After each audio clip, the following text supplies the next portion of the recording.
في عالم يتسارع فيه كل شيء، تبقى بعض الحرف شاهدة على الأصالة. حرف لا تقاس سرعتها بالزمن، بل تقاس بقيمة ما تحمله من تاريخ وهوية.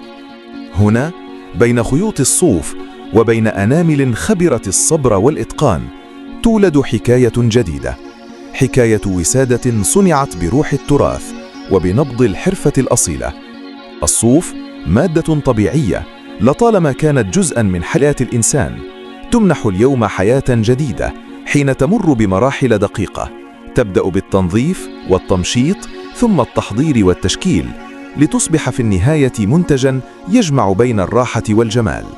لكن ما يميز هذه الحرفة ليس فقط المادة، بل اليد التي تصنع، والخبرة التي توجه، والشغف الذي لا يرى لكنه يلمس في كل تفصيلة.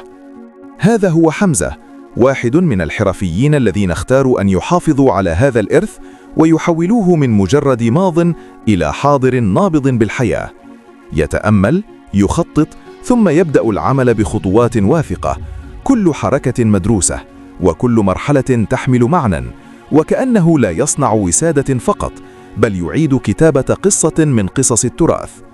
في كل غرزة وفي كل لمسة تظهر سنوات من التعلم، وساعات من التدريب، ودروس اكتسبها عبر التكوين والتجربة.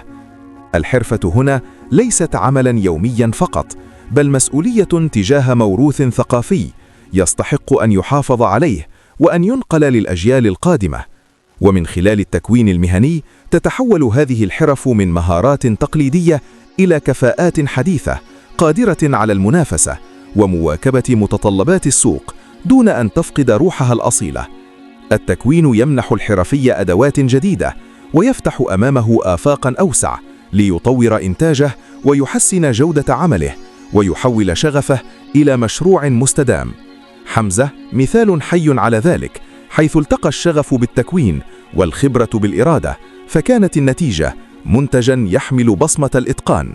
وما بين البداية والنهاية تمر الوسادة بمراحل متكاملة، كل مرحلة تضيف قيمة، وكل خطوة تقربها من الكمال، حتى تصل إلى شكلها النهائي جاهزة لتمنح الراحة وتحمل معها قصة صانعها. تشجيع الحرفيين ليس دعماً لأشخاص فقط، بل هو دعم لهوية كاملة وتراث غني واقتصاد يمكن أن يبنى على الإبداع والعمل المتقن.